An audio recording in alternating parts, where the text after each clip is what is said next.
Bem, pessoal, estamos iniciando hoje uma série de vídeos da banca Sebrasp-Cesp, vídeos de contabilidade de custos. Então vamos aqui para a resolução do vídeo de número 1. Aí aqui nós temos 3 questões de contabilidade de custos. A primeira diz o seguinte: quanto aos conceitos gerais e à terminologia aplicável à contabilidade de custos, julgo os itens a seguir. Aí nós temos 3 itens. Aí o primeiro item diz o seguinte: o conceito de gasto abrange os desembolsos, a promessa de entrega de ativos e o custo de oportunidade.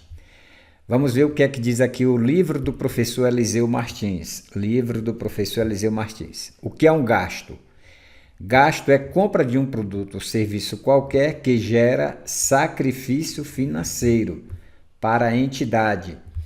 Desembolso, sacrifício este representado por entrega ou promessa de ativos, normalmente dinheiro. Então, pessoal, um gasto é um sacrifício financeiro. Tudo que você gasta é um sacrifício financeiro, tá? Por exemplo, você comprou um veículo, ali você fez um sacrifício financeiro. Comprou um curso, ali você fez um sacrifício financeiro. Então, sacrifício financeiro, pessoal, é um gasto. Aí agora aqui do que é que o professor continua dizendo, ó. Conceito extremamente amplo e que se aplica a todos os bens e serviços adquiridos. Assim temos gastos com compras de matéria-prima, gastos com mão de obra, tanto na produção como na distribuição, gastos com honorários da diretoria, gastos na compra de um imobilizado, etc. Só existe gasto no ato da passagem para a propriedade da empresa do bem ou serviço, ou seja, no momento em que existe o reconhecimento contábil da dívida assumida ou da redução do ativo dado em pagamento. Então, só existe gasto, pessoal, quando você promete que vai pagar ou quando você faz o pagamento. Então, naquele momento que você faz a promessa que vai pagar ou que você paga naquele momento, ali existiu um gasto, tá? Agora, muito importante aqui, pessoal, aqui é onde está a resposta da questão praticamente, ó.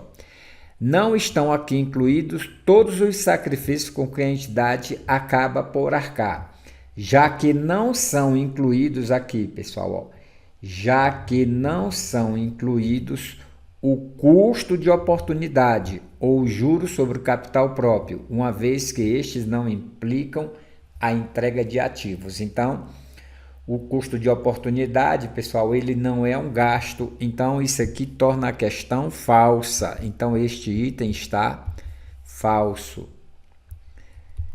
O conceito de gasto abrange os desembolsos, verdade, a promessa de entrega de ativos, verdade, e o custo de oportunidade, esse daqui está falso, por isso que o primeiro item foi falso.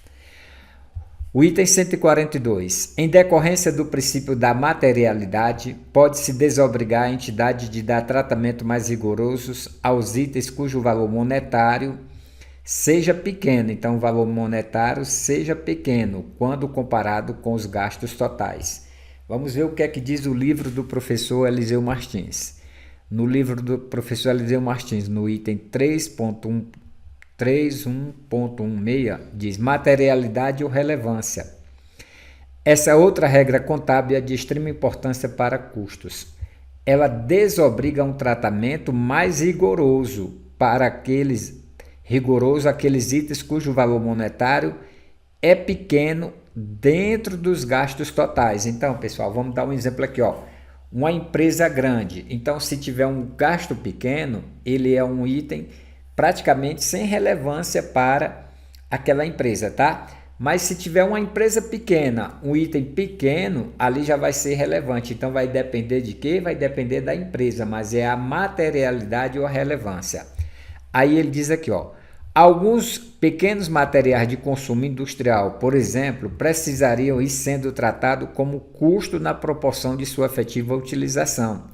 Cada vez que você vai gastando ali o material, vai sendo custo ali dentro da produção.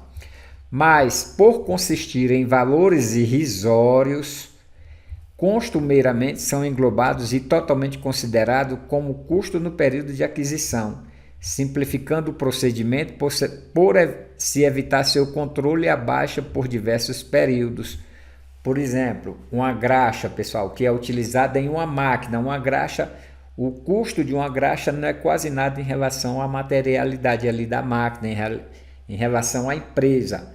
Então, aquele custo ele é englobado em todos os outros. Então, ele diz, ó, é necessário lembrar, entretanto, que a soma de diversos itens irrelevantes pode ser material e, nesse caso, um tratamento mais rigoroso precisa ser utilizado. Então, voltando aqui na questão, pessoal, a questão está aqui, ó.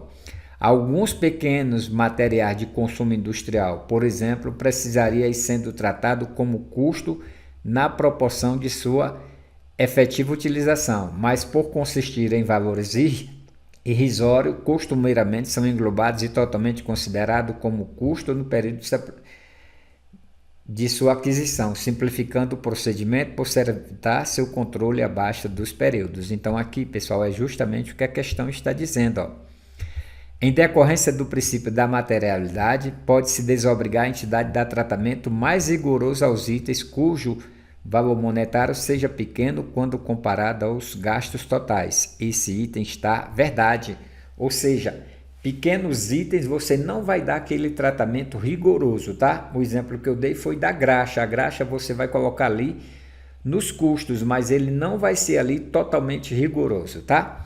E o último item aqui da questão diz o seguinte, a 143. Conforme o princípio da confrontação entre despesas e receitas, após o reconhecimento da receita, deve-se dela deduzido todos os valores representativos dos esforços para a sua consecução.